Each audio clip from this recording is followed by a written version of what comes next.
Salut tout le monde et bienvenue pour cette nouvelle vidéo des Mystères de Gaïa où je vous propose de partir à la découverte de curiosités géologiques à la fois fascinantes et très populaires où la Terre crache par intermittence de l'eau chaude et de la vapeur d'eau.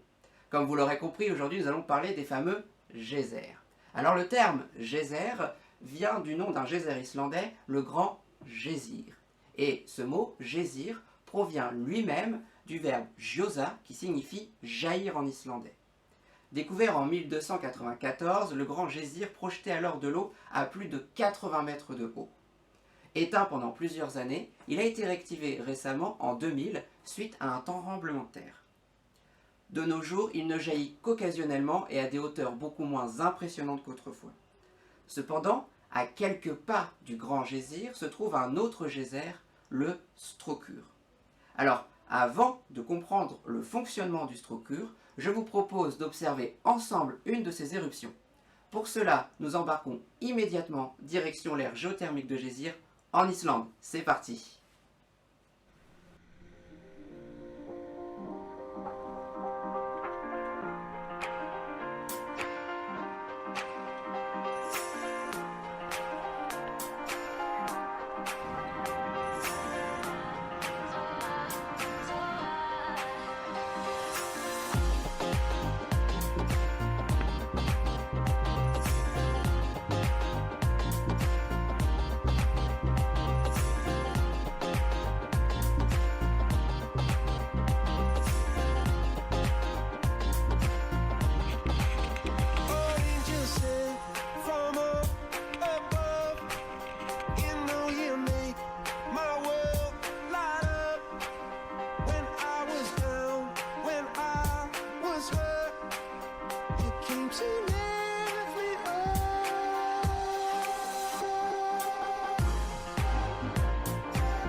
La compréhension du fonctionnement d'une telle éruption nécessite de faire un peu de physique et de chimie, mais n'ayez pas peur, il n'y a rien de bien compliqué, je vous le promets.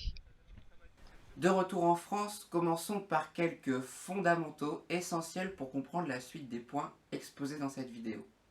Vous serez d'accord avec moi pour dire que sur Terre, on peut retrouver l'eau selon trois états différents. L'état solide, l'état liquide et l'état gazeux.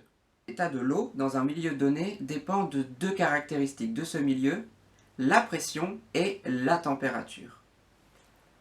En physique-chimie, on a l'habitude de représenter graphiquement l'état de l'eau en fonction des gammes de pression et de température.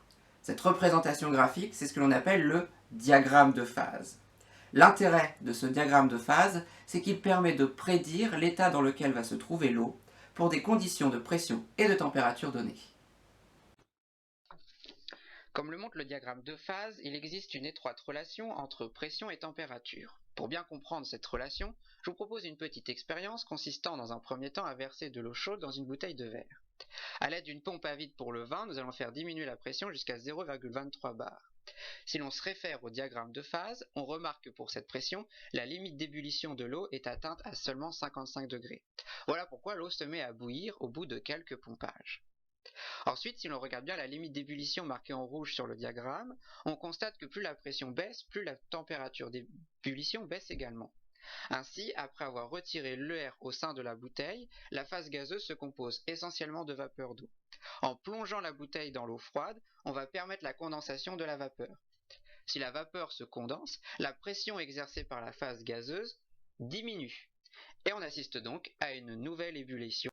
Bon, je vous propose de revenir à notre sujet de base, les geysers et leur fonctionnement. Il faut savoir que pour trouver des geysers, il faut remplir deux conditions. Il faut avoir des circulations d'eau souterraine et un sous-sol dans lequel la température est élevée due à la proximité d'une poche magmatique. Il faut savoir que cette température élevée au sein du sous-sol va faciliter les échanges chimiques entre l'eau et la roche. Ces échanges peuvent se faire dans deux sens. Soit l'eau va prélever des éléments à la roche, elle va l'éroder pour former des cavités, soit on va avoir des dépôts qui sont représentés sur cette animation en grisâtre. Il faut savoir que cette circulation d'eau chargée, ce qu'on appelle circulation hydrothermale, permet la création d'un réseau de cavités à l'origine du geyser. Maintenant, on peut retracer l'histoire d'une éruption du Strokkur.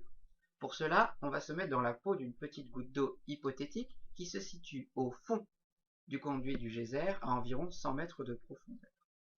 Dans un premier temps, on peut calculer la pression qui s'exerce sur cette goutte d'eau. Pour cela, on va utiliser la première loi fondamentale de l'hydrostatique. Cette loi nous dit que la pression qui s'exerce sur notre goutte d'eau est égale au produit de la masse volumique du fluide, ici l'eau, de l'accélération de la pesanteur, qu'on peut approximer à environ 10 mètres par seconde au carré, et enfin la hauteur de fluide. Ici, on a dit que notre goutte d'eau, elle était sous 100 mètres d'eau. Si on fait ce calcul, on obtient une valeur de pression de 10 bars. Ça veut donc dire que la pression qui s'exerce sur notre bulle d'eau à 100 mètres de profondeur est égale à 10 fois la pression atmosphérique. Maintenant, on va utiliser le diagramme de phase pour savoir à quelle température va bouillir notre petite goutte d'eau, à quelle température elle va passer à l'état gazeux. Pour cela, on utilise le diagramme de phase, on reporte la valeur de 10 bars ici sur l'axe des pressions, on reporte ça sur la limite qui illustre le passage entre l'état liquide et l'état gazeux, la limite d'ébullition de l'eau, et on voit que pour atteindre cette limite, à une pression de 10 bars, il faut une température d'environ 180 degrés. Ça veut donc dire que notre bulle d'eau va devoir atteindre 180 degrés pour pouvoir passer à l'état gazeux au fond de notre conduit de geyser. Si la géométrie des conduits souterrains empêche une bonne circulation de l'eau vers la surface pour se refroidir, notre petite goutte d'eau située à la base du conduit peut se réchauffer et atteindre une température de 180 degrés et se mettre à bouillir, alors que l'eau située au-dessus d'elle ne bout pas.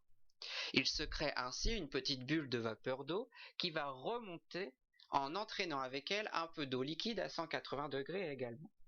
Cette eau liquide à 180 degrés entraînée vers le haut voit sa pression diminuer et va donc se mettre à bouillir, ce qui va faire deux bulles de vapeur d'eau qui vont entraîner de nouveau vers le haut de l'eau liquide qui va, suite à la chute de pression, comme on a pu l'observer dans notre bouteille de Perrier, rentrer en ébullition et former de nouvelles bulles de vapeur d'eau.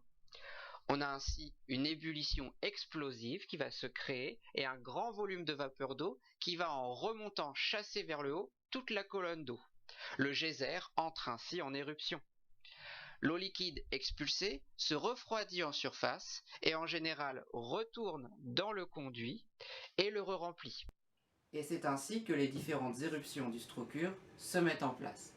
Voilà, cette vidéo est maintenant terminée. J'espère que ce nouveau format plus court et plus dynamique vous aura plu et surtout que le fonctionnement de ces objets fascinants que sont les geysers n'aura plus de secret pour vous. Moi, je vous dis rendez-vous à très vite pour une prochaine vidéo sur la chaîne des Mystères de Gaïa. En guise de générique, je propose de partager avec vous un moment de mon voyage en Islande et vous allez voir que l'ambiance estivale est différente de celle qu'on peut connaître sur les côtes françaises. Allez, bon visionnage et puis d'ici là, abonnez-vous à la chaîne, partagez, communiquez autour de ce projet et surtout ouvrez grand les yeux, observez le paysage qui nous entoure et tentez de percer les mystères de Gaïa. Salut à tous! Ici en Islande, c'est pas la Méditerranée. Il y a de la place pour mettre sa serviette de plage. Ne bouscule pas avec les voisins. L'air n'est pas bien chaud, mais vu que le sable est noir, comme quoi la nature fait bien les choses, on sent bien la chaleur qui remonte du sol. Et puis ces paysages sont quand même magnifiques.